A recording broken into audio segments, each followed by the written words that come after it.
How many of we need to live here right now? Now, who knows, to get out of this suffering that has no redemption in it. We suffer from suffering. We live for living. We are living in half. We are living as if we are making life only a half experience. They say that in China there is a river called the Yellow River, unlike other rivers, because this river ends before it dies. You might ask me like this, but Father, what is the difference between ending and dying? It's not the same thing. No. When we die, we actually enter a new perspective of life. Isn't that how we believe it? So we don't end. We are still in eternity. Death is just a moment of transformation. We become something else. We enter another perspective. We enter another reality. And the river dies in the sea. That is, it is no longer fresh water to mix in salty waters. So what was Rio dies in the sea, that is, turned into sea. The water does not dry. It mixes in the others. And the Yellow River, this river of China, it has no strength to reach the sea, so it does not die.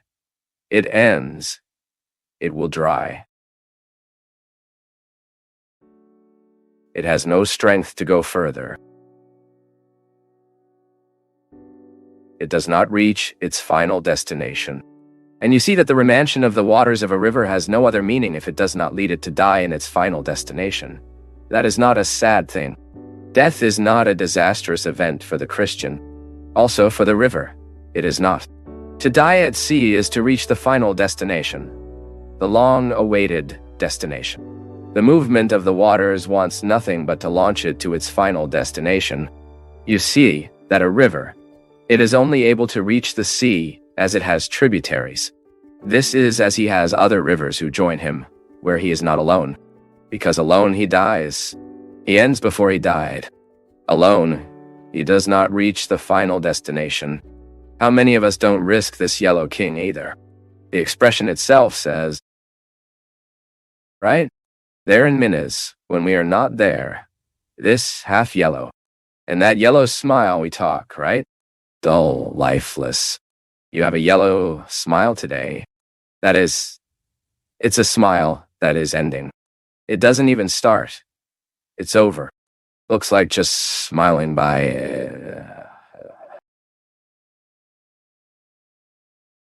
It's over. Now the smile, when he is indeed, he dies in joy. He may end up, but he is not over. He died, that is, turned, lit his eyes. The smile indeed, the real smile, is the one who illuminates his eyes. Do you notice when the smile is a liar? That's when he is just in his mouth. Then he is yellow. Now, when the smile is able to overcome the limits of the mouth, et illuminate your eyes. And then you don't even have to keep your teeth hanging. We look at you, and we already realize that there is a smile in your eyes.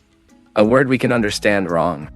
Now you can never tell me, Father Fabio, I didn't understand the way you looked at me, because the gaze dispenses with words. When we look, we don't have to say anything. A look doesn't deceive. A smile. Yes. A word. Yes. There is no mistake in the eyes. And so, the look is perhaps the language of the silent. Those who don't have to say much to communicate. You, when you look at your child, you know very well what you are saying. When you look at your child, you can recognize in him what he is telling you. A single look in the midst of so many voices that condemned becomes able to rise. To get up. A single look is able to rise someone who has fallen. I would very much like, deep in my heart, that today this look of Jesus could find us too. Maybe we have the courage to get up and not end. Who knows, for a new hope to take over our heart, so that we can wait for death, which is precisely the moment of our transformation. Because knowing how to live, we will surely know how to die. Today is the time. Today is life. Life was not yesterday.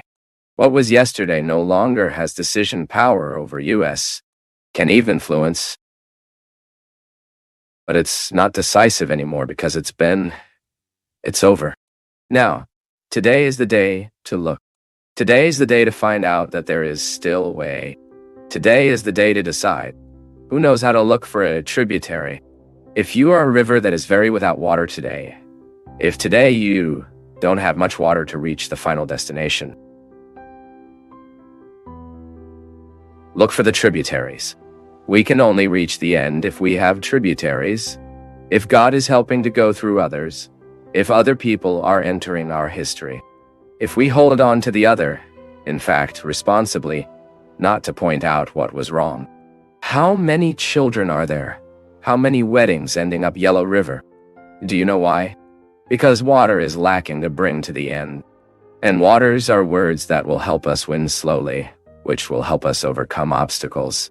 Water are words that are often given and delivered without any phrase in the mouth, but with looks that cheer us to overcome the first moment in history. Blessed today those who are able to seek their tributaries, to seek a good influence on life, to overcome this moment of pain, to overcome this moment of sadness, and to find out that there is already a happiness. That today life can be new to us. That today life can happen beautifully in our history. Because Jesus is here. Jesus is the certainty that we still have a solution. I know that we often give up of ourselves, right? I know that we often look at him and there is no way. This beak is too fallen, so there's no problem. Another is born.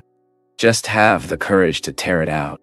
It is better to be an eagle without nozzle, but knowing that another is growing. That being an eagle with a beak that is big, but is for nothing. If there is one thing that is difficult in life is to experience mercy on the weak side. Trying mercy on the strong side is great. It is great to give advice. It is great to give money to those who are poor. It is very good to help those who need. This is wonderful. It is almost a vanity to be merciful. I want to see is that we discover the grace and joy of living mercy by the weak side. When I have to take over here in this story, I am needy. It is shameful many times we open our hearts and say, today, who needs help is me, because I'm ending. My claws are no longer for anything but to hurt. I can't get anything good in the world. I will. And everything I take is just carrion. I can't get anything alive because I no longer have the strength to remove life. I can no longer feed because I am no longer able to have conditions. Skill. Then we live in the carrion. We live cultivating the dead. We live in the past. We live in disappointment. And we do not experience. No proves the beauty on the other side. Do you know when you become able to find out? When you look at a cloth and say, wow, it's funny. The inside out is beautiful too. It is almost to use on both sides. Only you need to see and find out the grace to look inside out. Look at your sadness, for example, inside out. The sadness inside out is always a joy being prepared. The breakup of inside out had to break that relationship that hurt you, which brought pain, which brought suffering. You look inside out and you find out, wow, it's my liberation. The suffering of the break is my liberation. Boyfriends and girlfriends who have been hurting for years and years and years and have no courage to break, do not have the courage to end. Friendships that are sometimes destroying us, addictions that are destroying us. Look inside out the suffering of the break and you discover your release. See humiliation on the inside out. You did it. Before it was impossible to forgive, but now, lending the heart of Jesus, it becomes easier. Because the heart of Jesus will move me, it turns me on, and I am becoming different. Because the transformation is coming to me. Are you seeing badly? Can't you know how to see joy in sadness? You don't know how to see the victory in training, in the suffering of those 5 minutes.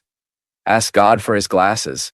But I thought you so ugly before, funny. I couldn't stand that way of talking. Now with the glasses of Jesus, I see you differently. I saw you with so much prejudice, my God from heaven. I thought you a vulgar man. Suddenly I put the eyes of Jesus and see you in a different way. I didn't have the slightest patience with you. And now, with the glasses of Jesus, I see you in a way. It looks like it has changed. And sometimes it's the same way. What changed was your way of seeing. Look at your hands. Hands that have so many times worked, and hands that have so many times stopped doing nothing. This is our life.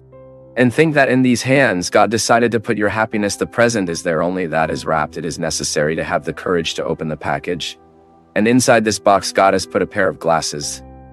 This is your gift so you can put today and can see a different world.